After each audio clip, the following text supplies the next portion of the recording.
नमस्कार। आज हम बात करेंगे एक ऐसे हुनर की जो कह सकते हैं कि दफ्तरों और सरकारी कामकाज की रीढ़ की हड्डी है। और वो हुनर है एक बिल्कुल सटीक और प्रभावी सरकारी पत्र तैयार करना। देखिए, ये सिर्फ लिखना नहीं है, ये तो अपनी बात को पूरे अधिकार के साथ रखने की एक कला है। तो चलिए आज इसी कला में महारत हासिल करने की कोशिश करते हैं। कभी सोचा है कि जब कोई बड़ा अधिकारी कोई फैसला लेता है तो वो फैसला हजारों लोगों तक पहुंचता कैसे है और उस पर काम कैसे शुरू होता है? इसका जवाब छिपा है एक बहुत जरूरी चीज में, जिसे हम कहते हैं पत्राचार, यानी सही और सटीक कम्युनिकेशन। और इसी कम्युनिकेशन का जो सबसे पहला सबसे जरूरी कदम है वो है प्रारूपण, जिसे हम आम भाषा में ड्राफ्टिंग भी कहते हैं। इसको आप ऐसे समझिए कि ये किसी भी सरकारी पत्र का ब्लूप्रिंट है, वही कच्चा नक्शा जिसके आधार पर अंतिम पत्र की इमारत खड़ी होती है, ताकि संदेश का एक एक शब्द बिल्कुल सही जगह पर हो। तो आज हम क्या क्या जानने वाले हैं? सबसे पहले तो यही समझेंगे कि ये प्रारूपण असल में है क्या। फिर उन सुनहरे नियमों को जानेंगे जो एक अच्छे ड्राफ्ट की पहचान होते हैं। इसके बाद हम एक पत्र की पूरी यात्रा देखेंगे, इनबॉक्स से लेकर मंजूरी तक। उसकी बनावट को परत दर परत खोलेंगे और आखिर में जानेंगे कि उसे भेजने से ठीक पहले क्या तैयारी करनी होती है। तो चलिए शुरुआत करते हैं बिल्कुल नींव से। जैसे किसी भी इमारत के लिए उसकी नींव बहुत जरूरी होती है, ठीक वैसे ही औपचारिक कम्युनिकेशन के लिए प्रारूपण को समझना जरूरी है। अगर ये नींव ही कमजोर रह गई तो पूरी बात का मतलब ही बदल सकता है। एक बात बिल्कुल साफ समझनी है, प्रारूप यानी कि ड्राफ्ट वो फाइनल लेटर नहीं होता। ये तो वो पहला कच्चा मसौदा है जिसे कोई अधिकारी या कर्मचारी तैयार करता है। फिर ये जाता है एक सीनियर ऑफिसर के पास, जो इसे चेक करते हैं, इसकी समीक्षा करते हैं। जब वो इसे मंजूरी दे देते हैं तब जाकर इसे साफ सुथरे ढंग से टाइप करके आगे भेजा जाता है। ये पूरी प्रोसेस क्यों जरूरी है? ताकि सटीकता बनी रहे, अधिकार झलके और विभाग की एक ही आवाज सब तक पहुंचे। अब एक असरदार मसौदा तैयार करने के लिए कुछ सिद्धांत हैं। इनको आप एक चेकलिस्ट की तरह देख सकते हैं। अगर आपका ड्राफ्ट इन सभी पैमानों पर खरा उतरता है तो समझिए कि आधा काम तो हो ही गया। अच्छा, अब यहाँ जो दिलचस्प बात है वो ये है कि हर नियम के पीछे एक बहुत गहरा मकसद है। जैसे संक्षिप्तता, ये पढ़ने वाले का समय बचाती है। शुद्धता और तथ्यपरकता आपके पत्र पर भरोसा बनाती हैं। पूर्णता का मतलब है कि बाद में बार बार सवाल जवाब का चक्कर ही खत्म हो जाए। और शिष्टता, ये तो वो चीज है जो मुश्किल से मुश्किल हालात में भी दफ्तर की गरिमा बनाए रखती है। तो ये सिर्फ नियम नहीं है, ये असरदार कम्युनिकेशन के हथियार हैं। एक बात याद रखनी है, कोई भी इसमें जन्म से माहिर नहीं होता। ये एक ऐसा हुनर है जिसे लगातार प्रैक्टिस से सीखा और निखारा जाता है। हर ड्राफ्ट के साथ आप और बेहतर होते जाते हैं। तो घबराना बिल्कुल नहीं, बस अभ्यास करते रहना है।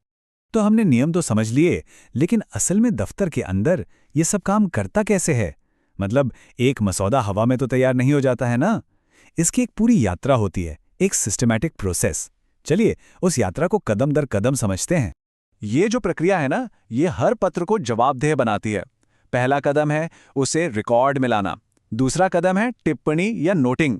ये सिर्फ एक नोट नहीं होता, बल्कि उस मामले का पूरा विश्लेषण होता है और जवाब के लिए सुझाव भी। इसी सुझाव के आधार पर ड्राफ्ट बनता है और आखिर में जब सीनियर ऑफिसर की हरी झंडी मिल जाती है तभी पत्र ऑफिस से बाहर जाता है। मतलब हर कदम पर पूरी जांच होती है। अब आते हैं सबसे मजेदार और प्रैक्टिकल हिस्से पर। एक सरकारी पत्र की बनावट कैसी होती है? इसकी एक बहुत ही खास और तार्किक संरचना होती है। अगर आपने इसे समझ लिया तो समझिए कि आधी लड़ाई तो जीती ली। सबसे पहले आता है शुरुआती हिस्सा, जिसमें पत्र की सारी मुख्य पहचान वाली जानकारी होती है। आप इसे पत्र का चेहरा भी कह सकते हैं, जो पहली नजर में ही बता देता है कि ये कौन है और कहां से आया है। यहाँ हर चीज का एक मतलब है। पत्र संख्या तो समझिए पूरे कम्युनिकेशन को ट्रैक करने के लिए रीढ़ की हड्डी है। विभाग का नाम बताता है कि पत्र में कितना अधिकार है, और प्रेषक यानी भेजने वाले और प्रेषिती यानी पाने वाले की साफ जानकारी से ये पक्का हो जाता है कि पत्र सही जगह से निकले और सही जगह पे पहुंचे, कोई कंफ्यूजन की गुंजाइश ही ना रहे। अब यहां सबसे जरूरी चीजों में से एक है विषय। जरा सोचिए, एक अधिकारी के पास दिन में 50 पत्र आते हैं। वो सबसे पहले क्या देखेगा? जाहिर है विषय। विषय इतना सटीक होना चाहिए कि उसे पढ़ते ही पत्र का पूरा मकसद समझ आ जाए। इसके बाद महोदय जैसे औपचारिक संबोधन से पत्र की शुरुआत की जाती है। तो अब हम पत्र के दिल में उतरते हैं, इसका मुख्य भाग। यहीं पर असली संदेश दिया जाता है। अपनी बात को तर्क और तथ्यों के साथ रखा जाता है। और ये देखिए, ये स्लाइड कितनी शानदार ढंग से दिखाती है कि संरचना कितनी अहम है। पहले पैराग्राफ पर कभी नंबर नहीं होता। ये बातचीत का एक कॉन्टेक्स्ट सेट करता है, अक्सर किसी पिछले पत्र का जिक्र करके। लेकिन उसके बाद हर नए विचार के लिए एक नया नंबर वाला पैराग्राफ। ये नियम लिखने वाले को भी मजबूर करता है कि वो लॉजिकल और क्लियर रहे। एक पैराग्राफ, बस एक ही आइडिया। चलिए अब पत्र के समापन यानी कि एंडिंग की ओर बढ़ते हैं। यहां हम अपनी बात खत्म करते हैं और पत्र को एक फॉर्मल अंत देते हैं। यहां औपचारिकता सबसे ज्यादा जरूरी है। भवदीय जैसे शब्दों का इस्तेमाल होता है। फिर आते हैं हस्ताक्षर और उसके ठीक नीचे ब्रैकेट में भेजने वाले का नाम और पद। ये ब्रैकेट जरूरी क्यों है? ताकि कोई भ्रम ना रहे कि पत्र किसने अधिकृत किया है। ये सीधे सीधे जवाबदेही तय करता है। अगर पत्र के साथ कोई रिपोर्ट या दूसरा दस्तावेज भेजा है तो संलग्नक में उनकी लिस्ट देना बहुत जरूरी है। और अगर इस पत्र की कॉपी किसी और को भी भेजी जा रही है तो पृष्ठांकन में इसका जिक्र होता है। पृष्ठांकन का मतलब है कि आप आधिकारिक तौर पर दूसरे लोगों को भी इस बातचीत में शामिल कर रहे हैं। ये पारदर्शिता का एक बहुत अच्छा जरिया है। तो हमारा मसौदा अब लगभग तैयार है और इसकी संरचना भी बिल्कुल सही है। लेकिन इसे भेजने से पहले कुछ आखिरी फिनिशिंग टचेस बाकी हैं। यही वो स्टेप्स हैं जो एक मसौदे को एक आधिकारिक दस्तावेज में बदल देते हैं। ये छोटी छोटी बातें लग सकती हैं लेकिन ये बहुत मायने रखती हैं। जैसे डबल स्पेसिंग अधिकारी को बदलाव करने के लिए जगह देती है। तत्काल की पर्ची ये पक्का करती है कि पत्र पर फौरन ध्यान दिया जाए। और हस्ताक्षर का नियम देखिए, फाइनल लेटर पर पूरा और ऑफिस कॉपी पर छोटा। ये एक स्टैंडर्ड तरीका है जो समय भी बचाता है और रिकॉर्ड भी सही रखता है। तो इसका सार क्या है? एक अच्छा मसौदा सिर्फ एक कागज का टुकड़ा नहीं है।